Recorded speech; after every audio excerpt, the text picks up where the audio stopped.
Olá pessoal, estamos aqui em mais uma videoaula e hoje nós vamos falar um pouco acerca de Oswaldo de Andrade, que se auto-chamava o Cláudio da burguesia. Era realmente um grande palhaço burguês. Polemizou bastante em sua época e foi figura central ao lado de Mário de Andrade da Semana de Arte Moderna. E também propôs uma grande renovação da linguagem dentro da literatura. Ele defendia mais escrever como a gente realmente falava, não está muito preso às regras gramaticais normativas vindas de Portugal. Casou muitas vezes, gastou muito bem a fortuna de sua família e viajou muito comprando várias obras de arte. Um homem realmente polêmico, com grandes amigos e ao mesmo tempo com grandes inimigos.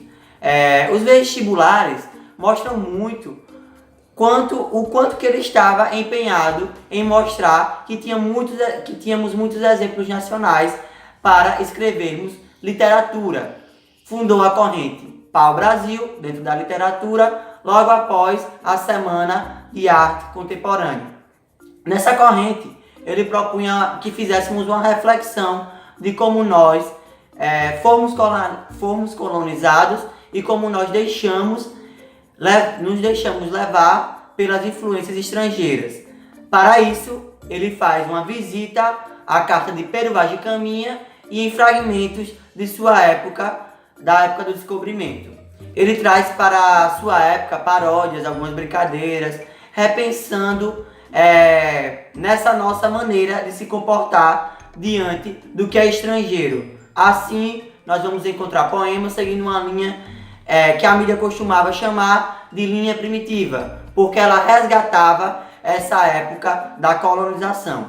E além dessa corrente para o Brasil, teve a revista importantíssima também, chamada de Revista de Antropofagia, que foi pensada ao receber de sua esposa um quadro.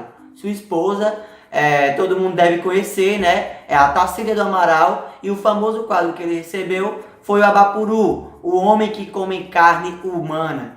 Ao receber de presente o quadro, ele pensou, juntamente com um amigo, em criar uma corrente chamada antropofagia.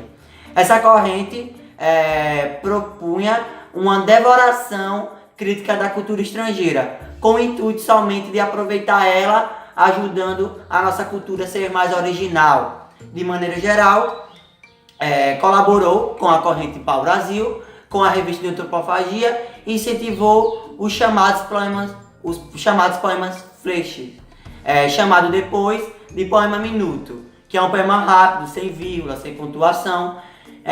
Então, você acaba encontrando isso nos vestibulares. Isso vai depender mais de você nos vestibulares. E essa linha, com certeza, de escrever incentivou outros escritores, como os escritores concertistas da época de 50 e até cantores, como é o caso de Caetano Veloso, na época do tropicalismo. Bem pessoal, sejam muito bem-vindos a mais uma das nossas sequências de videoaulas sobre Oswaldo de Andrade, falando agora um pouco mais sobre a sua prosa, onde as suas duas obras mais importantes, que abriram novas perspectivas para pesquisa e desenvolvimento na nova literatura moderna brasileira, seriam Memórias Sentimentais de João Miramar e Serafim Ponte Grande.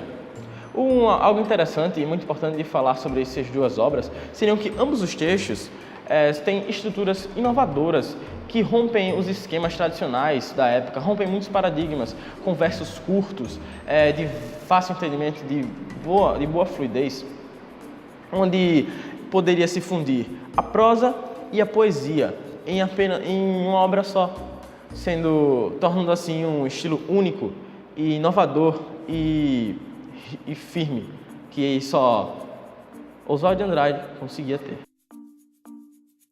Bem, pessoal, dando continuidade à nossa videoaula, eu vou falar agora um pouco das características dos textos de Oswaldo de Andrade. Bem, ele propõe em seus textos fazer algo mais dinâmico e trazer um português mais leve para que seja entendível ao seu público.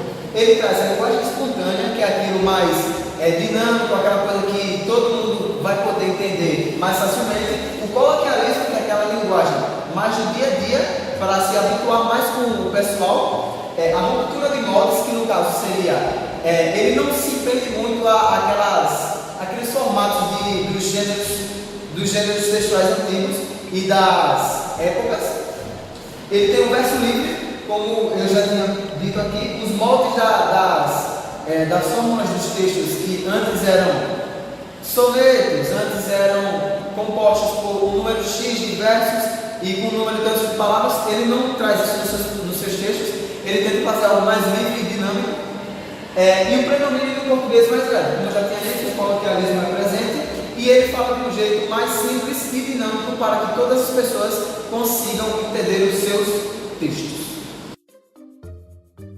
Falarei agora da poesia de Oswald de Andrade. Ler alguns poemas de Oswald de Andrade é revisitar o Brasil no período colonial, no período em que o país estava sendo descoberto. Então o autor falava de sua pátria de maneira humorada e crítica. Vamos ler um poema que exemplifica bem isso. O poema se chama Brasil.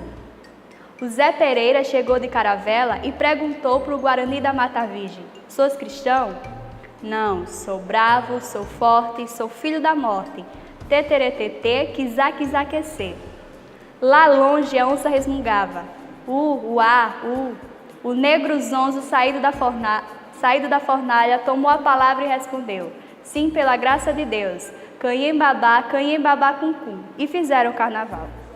Fazendo análise deste poema, é perceptível as características do autor que quebraram com algumas expectativas e que geraram polêmicas.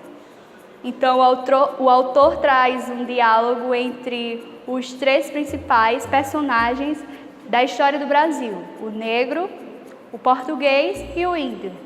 O modo coloquial da fala destes personagens, escrito nos versos, contribui ainda mais para a ironização do poema.